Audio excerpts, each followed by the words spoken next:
sa Mahal nga Birhen Maria sa Immaculada Concepcion karon adlaw ang tibok simbahan, simbahan Romano Katoliko, even probably the Muslim, nagsaulog kining mahinungdanon nga fiesta o titulo gihapon sa atong simbahan, walay ba kundi ang pagka-Immaculada Concepcion, ang pagkawalay buling sa sala nga panulundon si Mama Mary. Mauni ang importanteng nga dogma diha sa titulo ni Mama Mary. Walay ba kundi ingong panato nga mauni ang nagsumpay sa tanang selebrasyon, mga Marian celebration. Kung adunay Fatima, because of the Immaculate Conception. Kung adunay Lourdes, Our Lady of Lourdes, tungod sa Immaculate Conception. Kung adunay Mount Carmel, because of the Immaculate Conception, etc., etc. Kung buti pasabot, my dear brothers and sisters in Christ, it explains everything. Ang misyon nga gihatag sa Dios ngadto kang Mama Mary, na siya sa iyang participate kining divine plan, kining grand plan of salvation. Nagpili ang Dios sa usa ka babayi na siya mudawat diha sa iyang sabakan, nga mudawat una sa tanan sa pag-anhi sa atong mangluluwas ngani sa kalibutan diha sa atong Ginoong Kristo. Kinsa may ipili, kadaghan mga gwapa, daghang mga ingong panato, mga babayi nga daghang mga entitlements, pero ang iya gipili walay ba kundi si Mama Mary. Usa ka ordinaryo, gikan sa ordinaryo nga pamilya, gikan kang Santa Ana ug San Joaquin, anonymous kayong babayi, dili siya dato, dili siya gamhanan, walag yun entitlement, pero siya ang gipili nga mahimong inahan sa atong manunubos, mahimong inahan mahimo siyang inahan sa Ginoo. Mauni nga dako kini selebrasyon kay ko kaniha, mauni magsumpay sa tanan Marian celebration. It points to the Immaculate Conception.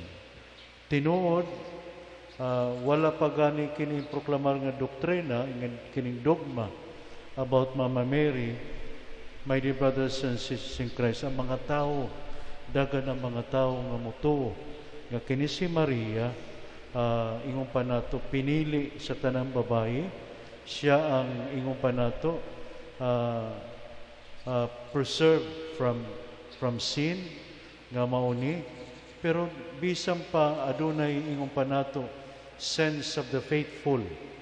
Kaya tanan nga mga tao wala pa gani kining doktrina expel out sa Katoliko, ang mga tao nagdebosyon na sa Mahal nga Birhen Maria nga usa nga Immaculada Concepcion. No? Although diling tanan nga mga tao nag-acceptar, especially mga obispong kanihadto, nga mga theologians, nga usa ka theologian, one of the greatest theologian din sa Katoliko, walay ba kundi si Saint Thomas Aquinas, usa nga Dominicano, nga nag-object siya kung moingon kita nga si Mama Mary o si Jesus is the Redeemer of the whole world, ang tanan, manluluwas siya sa tanan. Therefore, iingon pa si Mama Mary, giluwas gihapon sa atong Ginoong Kristo.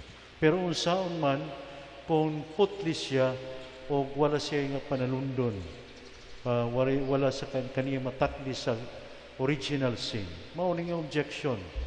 That is why ang uban nag-oppose sila kini si Saint Thomas Aquinas, pero pinagi lang sa usa ka theologian usab, si Don Scotus, usa nga Franciscan theologian, nagingon siya, nakakuha siya usa nga word nga importante kayo that would explain everything about the Immaculate Conception. Walay ba kundi ang preservation of redemption. Nga kini si Mama Mary gikan sa sinugdan tungod sa aksyon sa Ginoo diha sa iyang kinabuhi, iya gi-offer kini nga na kaniya, dito kaniya, dito sa visitation at the same time annunciation, dito gi-offer kaniya nga ikaw Maria mahimo kang inahan sa mangluluwa sina sa kalibutan, ngan imo magataw kanimo diya sa imong sabakan nga kining bata nga matawo tawgon nga Jesus, tawgon nga Emmanuel, ang Dios nga nagpuyo kanato.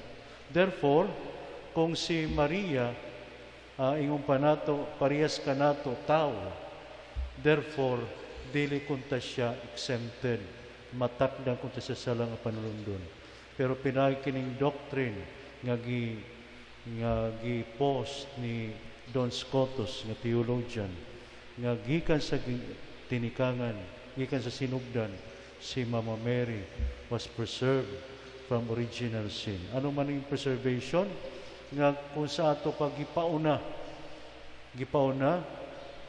giluwas gyap siya ni Kristo, wala man mahitabo ang actual nga ingon pa nato nga redemption diha sa krus, pero si Mama Mary gipauna na ang iyang daan nga ingon pa nato participation kining iyang pagka-Immaculada Conception.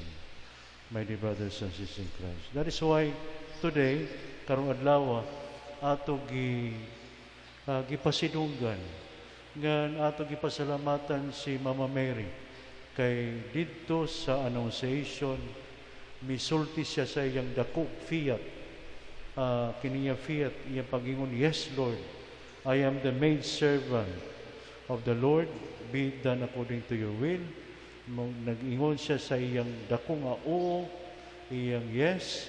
My dear brothers and sisters in Christ, that is why pinagi kining iyang dakong yes, miabot ang kaluwasan nga ni sa kalibutan, miabot ang atong dagan nga mga selebrasyon, Marian celebration, at the same time sa atong pagsaulog karong Pasko. Mauni ang dako, ang kabukat sa iyang responsibilidad sa iyang pag-ingon nga yes. Ato gipasalamatan karong adlaw si Mama Mary tungod sa iyang fiat. Pero dili lang kini para kaniya, kundi para kanimo, para kanato. That is why kung nag-enjoy kita karon sa kaluwasan gikan sa kang Kristo sa iyang kamatayon sa krus tungod sa Blessed Mother, mao ni nga ato giproklamar siya as the Immaculate Conception, ang babayi nga ulay putli, wala kadumiti, wala katakdi sa sala nga panulundon. Mao ning usa nga importante nga doktrina may tungod sa mahal nga Virgin Maria. Mao ning importante nga selebrasyon kay kini usa nga gift, una sa tanan usa kini nga gift nga gihatag sa Dios for humanity through Mama Mary. Dili ta maka-enjoy kining gift karon kung wala si Mama Mary maingon sa iyang fiat, sa iyang yes alang sa Ginoo. That is why, my dear brothers and sisters in Christ, kining atong selebrasyon karon nagtudlo ka nato og daghang butang, pero usa kini nga butang nga kung si Mama Mary putli og ulay, kanunay tay gipahinumduman nga from the very beginning mao ni ang kahimtang sa atong unang ginikanan si Adam and Eve, mao ning kahimtang nato tanan. That is why diha sa bunyag gikuha, gihugasan ta sa salangang panulundon, gipahinumduman ta nga ang atong importante sa kinabuhi, sa atong bukasyon, walay ba kundi to live a sinless life, holy life, magpuyuta sa kinabuhi nga ana sa pagkabalaan, ana sa pagkaputli like Mama Mary. Tinuod, tawo rata, kanunay tayo makasa, kanunay tayo mapandol, kaya ana sa ato kining nature, kining concupiscence, tendency to sin, kanunay tayo mo tipas, kanunay tayo mo pili sa dautan, kanunay tayo pilion ang kalibutan instead of God, instead of being sinless. Kanunay tayo pilion ang kanang lami, kanunay natong pilion ang kanang atong kaugalingong kabubuton. That is why ana ka natong struggle, paningkamot. Pero thanks be to God, we have Mama Mary with us, our Blessed Mother, naghatag sa ato, nag-intercede kanunay kanato aron ta maka-overcome kining aton tendency, kining concupiscence nga nakanato, kining pagpili kanunay sa sala instead sa kaayo o mga sa kabubuton sa Ginoo. Secondly, my dear brothers and sisters in Christ, kining atong devotion dalhon nato ngadto sa atong personal transformation, at the same time societal transformation. The more kitang magdebosyon, kusog ta mag-ampo sa rosaryo, the more ingon pa nato maging loving ta, maging caring ta ngadto sa atong igisig kaingon. The more nga nagdebosyon ta sa Immaculada Concepcion, the more nga maging faithful ta, maging just ta, maging ingon pa nato obedient ta, masinugtanon ta, musunod ta sa kabubuton sa Dios, dili maging self-centered, maging selfish. The more unta magdala ka nato sa transformation ngadto sa pagtabang sa atong mga igsuon, matransforma, matuli, ma-circumcise kin atong kasing-kasing nga makiniyahon selfish ngadto sa kasing-kasing nga mahinatagon, nga mahigugmaon, mutabang kanunay ngadto sa atong isig kaingon, nga makadala og transformation sa atong katilingban. Kining katilingban in the midst of pandemic, ingon pa naton dalhon kining atong debosyon ngadto sa conversion, ngadto sa transformation, my dear brothers and sisters in Christ. Dungan kining atong celebration sa Immaculate Conception nga gi-proclaim kaniadtong December 8, 2020 as Year of Saint Joseph. Ato sa bisaulog karong adlaw ang selebrasyon pagpasinugog kan Sinyo San Jose, ang bana ni Maria, at the same time foster father ni Jesus. Kining Saint Joseph 150 years ago nga atong gisaulog ang iyang proclamation as the patron saint of the Universal Church. Ato siya gipasidunggan karon pinagi sa nga pastoral letter sa atong Santo Papa karon si Pope Francis, diha sa iyang Patris Corde nga pastoral letter nag-ingon nga we should give due honor to Saint Joseph. Nga naman, dili lang tungod kay siya patron saint sa Universal Church, tungod kay siya adunay usa nga kasing-kasing, the heart of the Father, nga usa nga heart sa tatay nga mahigugmaon, usa nga father nga ingon pa nato working father, just like the other working fathers all over the world.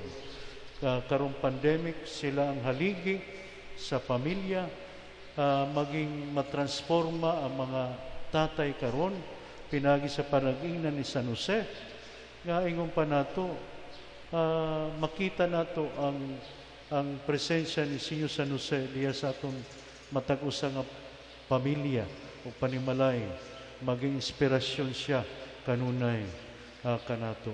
So diha sa atong panagtigom karong adlaw as we celebrate this important feast, at the same time consecration ang matag usa nato nga pamilya ngadto kang Sinyo San Jose, labi na mga tatay, mga father sa matag pamilya, mga haligi sa pamilya, my dear brothers and sisters in Christ, atong i-celebrate kini diha sa atong pagmahal, pagpakita sa atong pagmahal nga nasa mahal nga Birhen Maria, Immaculada Concepcion, at the same time, ang pagmahal nato nga naha kang Sinyo San Jose. Amen.